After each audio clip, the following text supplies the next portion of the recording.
എങ്ങനെ ജീവിച്ച ആളാ ഇപ്പോഴത്തെ അവസ്ഥ കണ്ട സഹിക്കില്ല. മനുഷ്യന് ആവതുള്ളപ്പോ കൂടെ നിൽക്കാനും പ്രയോജനങ്ങൾ എടുക്കാനും കൂടെ പലരും ഉണ്ടാവും. ഒന്ന് വീണുപോയ പിന്നെ ആരും ഉണ്ടാവൂല. പക്ഷെ അത്ര സമയത്തും പ്രതീക്ഷിക്കാത്ത ആരെങ്കിലും സഹായത്തിനെത്തും. അതിന് പിന്നെ ഒരു ഈശ്വരാനുഗ്രഹമൊക്കെ വേണം. ആ ഹർഷമൊക്കെ അതുണ്ട്. അല്ല, ആരെപ്പോ ഹർഷയെ സഹായിക്കാനൊക്കെ ആയിട്ട് വരുന്നത്? അല്ല, ഇന്ദ്രനാ? ഇന്ദ്രൻ അങ്ങനെ വരാറൊന്നുമില്ല. ആ ഇടയ്ക്ക് അങ്ങനെ എപ്പോഴും 1-2 പ്രാവശ്യം വന്നിട്ടുണ്ട്, അത്ര തന്നെ.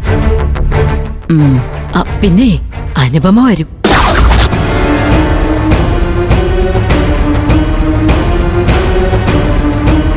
ഹർഷയോട് സംസാരിച്ച് മനസ്സിന് ധൈര്യമൊക്കെ കൊടുത്ത് മുന്നോട്ട് ജീവിക്കാനും ആരോഗ്യം വീണ്ടെടുക്കാനുമുള്ള ആഗ്രഹമൊക്കെ ഹർഷയുടെ മനസ്സിലുണ്ടാക്കും. അതിന്റെയൊക്കെ ഇപ്പോ വീൽ ചെയറിലേക്കെങ്കിലും ഒന്നായത്. അല്ല, അവള് എന്നും ഹർഷയുടെ അടുത്ത് വരുന്നുണ്ടോ? മിക്കവാറും ദിവസങ്ങളിൽ വരാറുണ്ട്.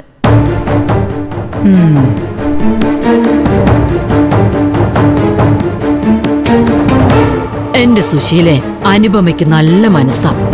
ഒരാൾക്ക് കഷ്ടപ്പാടാണെന്ന് കണ്ട അവരെ സഹായിക്കാനുള്ള ഒരു മനസ്സുണ്ട്. അവരെ ജീവിതത്തിലേക്ക് തിരികെ കൊണ്ടുവരാൻ ആത്മാർത്ഥമായിട്ട് ശ്രമിക്കുന്നുണ്ട്. അതൊക്കെ നിങ്ങൾക്ക് തോന്നുന്നതാ. ശരിക്കും മനുഷ്യരുടെ ഉള്ളിലിരിപ്പ് എന്താണെന്ന് പുറത്തു നിന്ന് നോക്കുന്നവർക്കൊന്നും അറിയാനും പറ്റില്ല.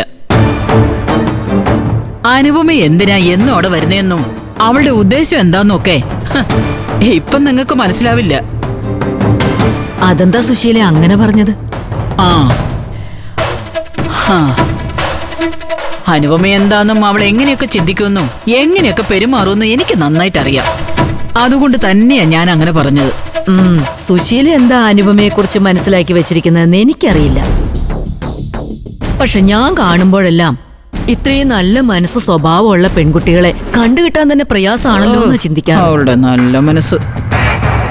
എന്തായാലും അനുപമ ഒന്നും പ്രതീക്ഷിക്കാതെയാണ് ഹർഷയെ കാണാൻ വരുന്നതെന്ന് എനിക്ക് ഉറപ്പുണ്ട്. ഹർഷയെ ജീവിതത്തിലേക്ക് തിരികെ കൊണ്ടുവരാനും ശ്രമിക്കുന്നുണ്ട്. അതിന്റെ പുണ്യം അവൾക്കൊരിക്കലും കിട്ടാതെ പോവില്ല. ശരി. അയ്യോ സുശീലേ, ഞാനങ്ങ് ചെല്ലട്ടെ. അവിടെ എത്താൻ ഒരുപാട് വൈകും. ഇനിയും വർത്താനം പറഞ്ഞു നിന്നാ ശരിയാവില്ല. ശരി, എന്നാ പോയിട്ട് വാ.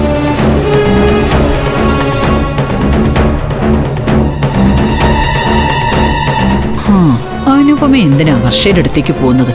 അതത്ര നല്ലതിനല്ലല്ലോ.